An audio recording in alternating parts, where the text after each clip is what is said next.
लोमड़ी और खरगोश की कहानी, मुझे पूरा यकीन है कि आपको इस कहानी से एक बहुत ही महत्वपूर्ण सबक मिलने वाला है, जिसे आप निश्चित रूप से अपने जीवन पर लागू कर सकते हैं। अब मैं आपको लोमड़ी और खरगोश की एक कहानी सुनाने जा रहा हूँ। ध्यान से सुनिए या पढ़िए। बहुत समय पहले की बात है। एक घना जंगल था। बसंत के महीने का दिन था। उस जंगल में एक खरगोश था जो जंगल के मैदान में घास चर रहा था। उसी जंगल में एक लोमड़ियों का झुंड एक दूसरे से बात करते हुए मौज मस्ती कर रहा था। लोमड़ी के झुंड के एक खरगोश को घास चरते हुए देखा। लोमड़ियों में से एक लोमड़ी ने कहा कि मैं इस खरगोश को पकड़कर आज का भोजन बनाऊंगी और बहुत ही मज़े से खाऊंगी। और यह सब सोचकर लोमड़ी मन ही मन बहुत खुश हो रही थी और लोमड़ी ने खरगोश के पीछे दौड़ना शुरू किया। लेकिन खरगोश ने लोमड़ी को अपनी ओर आते देख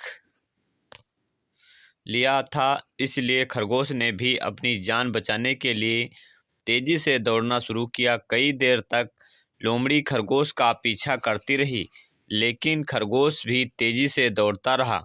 आखिरकार दोनों की सांस फूलने लगी और दोनों ही एक साथ रुक गए। लोमड़ी ने खरगोश को कहा कि मैं तुझसे बहुत ताकतवर हूँ और फुर्तीली हूँ। तू मेरे सामने बहुत ही कमज़ोर जानवर है और मुझसे ज़्यादा देर बच नहीं पाएगा। इसलिए तुझे मेरी सलाह है कि अपने आप को मेरे हवाले कर दे। लेकिन खरगोश ने लोमड़ी की बात नहीं सुनी और वंश खरगोश ने लोमड़ी से कहा कि माना तुम मुझसे ज़्यादा फुर्तीली और ताकतवर हो, लेकिन मैंने हार मानना नहीं सीखा है। जब तुम मुझे पकड़ लो तो मेरा शिकार कर लेना।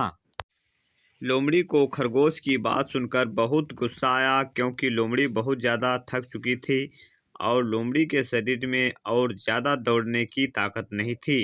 लोमड़ी ने थोड़ा सांस लिया और फिर खरगोश के पीछे दौड़ना शुरू किया, लेकिन खरगोश ने भी वापस दौड़ना शुरू कर दिया। दोनों कई देर तक भागते रहे और फिर दोनों की सांसें फूलने लगी और दोनों रुक गए। अब लोमड़ी बहुत ज़्यादा थक चुकी थी। उसके शरीर में 1 इंच भी दौड़ने की शक्ति नहीं बची थी और वह अपने से छोटे खरगोश को पकड़ नहीं पाई थी। इसलिए लोमड़ी को बहुत ज़्यादा गुस्सा आ चुका था। इस प्रकार 3-4 बार दोनों के मध्य रेस हुई। खरगोश ने हर बार हार मानकर लोमड़ी से दौड़ लगाई और हर बार लोमड़ी खरगोश को पकड़ नहीं पाई। अब शाम हो चुकी थी, अंधेरा होने वाला था। लोमड़ी अब जान चुकी थी कि वह खरगोश को पकड़ नहीं पाएगी, क्योंकि अब अंधेरा हो जाएगा और खरगोश कहीं भी छिप जाएगा। इसलिए अनंततः लोमड़ी ने हार मान ली और खरगोश भी भाग गया। दोस्तों, इस लोमड़ी और खरगोश की कहानी से हमें बहुत कुछ सीखने को मिलता है। अगर हम हमेशा अपना सर्वश्रेष्ठ देते हैं और प्रयास करते हैं तो निश्चित ही हमें सफलता मिलती है।